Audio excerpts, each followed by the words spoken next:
क्या वो हमसे लड़ रहा होगा? क्या वो हमसे लड़ रहा होगा? Will he be fighting with us? Will he be fighting with us?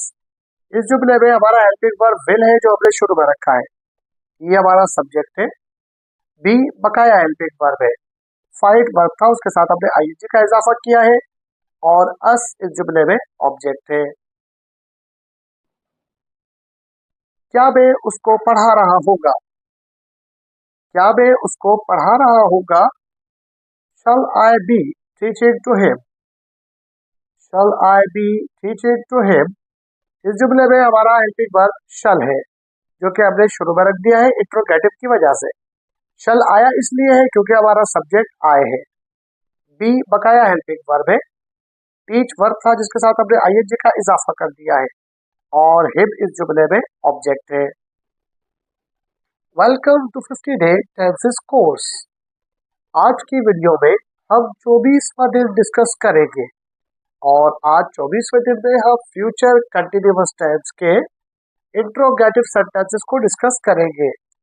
Future continuous के इंट्रोगेटिव सेंटेंसेस क्या होते हैं, कैसे बनते हैं, इनकी मिसालें क्या है और इनका स्ट्रक्चरल फार्मूला क्या हो सकता है, ये सब हम आज इसी वीडियो में कवर करेंगे। साथ साथ वीडियो के एंड पे आपको एक्सरसाइज भी दी जाएगी जो आप घर बैठे सॉल्व कर सकते हैं और उसके जवाब मुझे कमेंट बॉक्स में बता सकते हैं। इस वीडियो के डिस्क्रिप्शन बॉक्स में आपको एक व्हाट्सएप चैनल का लिंक भी दिया जा रहा है, क्लिक करके उसे भी ज्वाइन कर ले। ऐसे जुमले जिसमें रहा होगा, रही होगी, रहे होंगे का लफ्ज सवाल या जुमले के साथ आए वो फ्यूचर कंटिन्यूअस इंट्रोगेटिव सेंटेंसेस के जुमले कहलाते हैं। जैसे क्या तुम उससे मिल रहे होगे? क्या मैं उनके पास जा रहा होगा? अगर हम नोट करें तो इन दोनों जुमलों में मुस्तकबिल में कोई काम जारी है जैसे रहे होगे या रहा होगा। इसके साथ साथ इन जुमलों के अंदर सवाल भी पूछा जा रहा है। ऐसे ही जुमलों को हम फ्यूचर कंटिन्यूअस टेंस के इंट्रोगेटिव सेंटेंसेस कहते हैं। ऐसे जुमलों को बनाने के लिए अब ये फार्मूला इस्तेमाल करते हैं। जुमले में सबसे पहले शल आता है, फिर सब्जेक्ट आता है, फिर उसके साथ बकाया हेल्पिंग वर्ब बी आता है, वर्ब के साथ आईएनजी का इजाफा होता है और आखिर में ऑब्जेक्ट आता है। रिमेंबर के वो जुमले जिनका सब्जेक्ट आई या वी है हम उनके साथ ही शल इस्तेमाल करेंगे। जैसे क्या मैं तुमको मोबाइल दे रहा होगा? शल आई बी गिविंग यू मोबाइल। इस जुमले में हमारा हेल्पिंग वर्ब शल शुरू में लगाया गया है क्योंकि हमारा सब्जेक्ट आए है। बी बकाया हेल्पिंग वर्ब है जो बाद में लगाया गया है। गिव वर्ब है, उसके साथ आईएनजी का इजाफा किया गया है और योर मोबाइल इस जुमले में ऑब्जेक्ट है। ऐसे जुमलों को बनाने के लिए अब ये फार्मूला भी इस्तेमाल करते हैं। जुमले में सबसे पहले विल आता है यानी हेल्पिंग वर्ब आता है, फिर सब्जेक्ट आता है, उसके साथ बकाया हेल्पिंग वर्ब बी आता है, वर्ब के साथ आईएनजी का इजाफा होता है और आखिर में ऑब्जेक्ट आता है। रिमेंबर के वो तमाम जुमले जिनका सब्जेक्ट आई और वी के अलावा हो उन तमाम के साथ हम हेल्पिंग वर्ब विल लगाते हैं। जैसे क्या वो मुझसे मिल रहा होगा? Will he be meeting to me. इस जुमले में हमने हेल्पिंग वर्ब विल रखा है और वो शुरू में रखा है क्योंकि हमारा जुमला सवालिया है, लेकिन सब्जेक्ट हमारा ही है इसीलिए हमने हेल्पिंग वर्ब विल रखा है। बी बकाया हेल्पिंग वर्ब है। मीट वर्ब था, उसके साथ हमने आईएनजी का इजाफा किया है। टू बी इस जुमले में ऑब्जेक्ट है। क्या तुम मुझ पर इल्जाम दे रहे होगे? क्या तुम मुझ पर इल्जाम दे रहे होगे? Will you be blaming on me? Will you be blaming on me? इस जुमले में हमने हेल्पिंग वर्ब विल शुरू में रखा है क्योंकि हमारा सब्जेक्ट यू है। उसके बाद हमने बकाया हेल्पिंग वर्ब बी रखा है। ब्लेम वर्ब था, उसके साथ आईएनजी का इजाफा करके हमने ब्लेमिंग कर दिया है और बी इस जुमले में ऑब्जेक्ट है।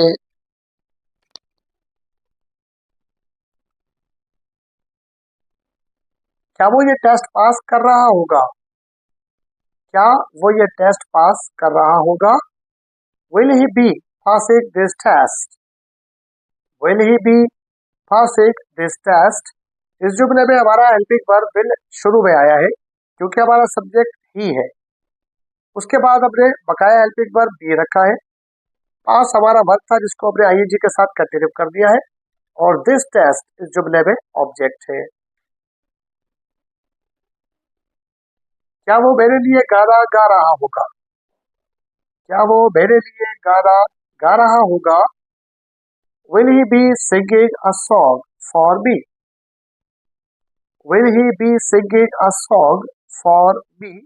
इस जुमले में हमारा सब्जेक्ट ही है, लिहाजा हमने हेल्पिंग वर्ब विल रखा है, लेकिन विल शुरू में रखा है क्योंकि जुमला हमारा इंट्रोगेटिव है। फिर सब्जेक्ट ही आया है, फिर बकाया हेल्पिंग वर्ब भी आया है। सिंग वर्ब था जिसके साथ हमने आईएनजी का इजाफा कर दिया है और अ सॉन्ग इस जुमले में ऑब्जेक्ट है। बी इस जुमले में इनडायरेक्ट ऑब्जेक्ट है। क्या वो अगले बार इम्तिहान दे रहा होगा? क्या वो अगले बार इम्तिहान दे रहा होगा? Will he be appearing in the exam next month? Will he be appearing in the exam next month? इस जुमले में हमारा सब्जेक्ट ही है, लिहाजा हमने हेल्पिंग वर्ब विल रखा है और वो शुरू में रखा है। बी बकाया हेल्पिंग वर्ब है। अपीयर वर्ब था जिसके साथ हमने आईएनजी का इजाफा कर दिया है और इन द एग्जाम ये हमारा ऑब्जेक्ट है, जबकि नेक्स्ट मंथ ये हमारा एडवर्ब ऑफ टाइम है। क्या मैं उससे बाइक उधार ले रहा होगा? क्या मैं उससे बाइक उधार आई बी बोरोइंग हिम बाइक? शल आई बी बोरोइंग हिम बाइक? इस जुमले में हमारा सब्जेक्ट आए है, लिहाजा हमने हेल्पिंग वर्ब शल रखा है। जुमला चूंकि इंट्रोगेटिव है लिहाजा हमने शुरू में रख दिया है। बी उसका बकाया हेल्पिंग वर्ब है। बोरो वर्ब था जिसके साथ हमने आईएनजी लगा दिया है। हिम इस जुमले में ऑब्जेक्ट है, जबकि बाइक इस जुमले में इनडायरेक्ट ऑब्जेक्ट है। बढ़ते हैं आज की एक्सरसाइज की तरफ। रोजाना की तरह आज भी हमारे पास एक्सरसाइज में कुछ जुमले हैं जिन्हें आप घर बैठ के इंग्लिश में ट्रांसलेट कर सकते हैं और मुझे उसके ट्रांसलेशन कमेंट बॉक्स में बता सकते हैं। आज जो हमने स्ट्रक्चर सीखा है फ्यूचर कंटिन्यूअस के इंट्रोगेटिव सेंटेंसेस का, घर बैठ के इसकी प्रैक्टिस कीजिए, जुमले बनाइए और दोस्तों रिश्तेदारों से जुमले इंग्लिश में गुफ्तगू में इस्तेमाल कीजिए, so that you will be able to speak English in front of all the people where you will get a chance. इस वीडियो के डिस्क्रिप्शन बॉक्स में आपको एक लिंक दिया जा रहा है जो कि व्हाट्सएप चैनल का है। क्लिक करके उसे भी ज्वाइन कर लें ताकि आपको हमारे व्हाट्सएप चैनल के सपोर्ट भी मिल सके। आज की एक्सरसाइज ये है, क्या उसको ये पता चल रहा होगा? क्या तुम कल होटल जा रहे होगे? क्या मैं अपना घर बेच रहा होगा? क्या तुम डॉक्टर से मिल रहे होगे? क्या वो मेरा काम कर रहा होगा? इन जुमलों की इंग्लिश ट्रांसलेशन आप मुझे कमेंट बॉक्स में बता सकते हैं। घर बैठे और फ्री में इंग्लिश सीखने के लिए चैनल को सब्सक्राइब कर लीजिए, वीडियो को लाइक करके दोस्तों में शेयर कर दीजिए। अपना और अपने चैनल का ख्याल रखिएगा। मिलते हैं अगली वीडियो में। टिल देन अल्लाह हाफिज।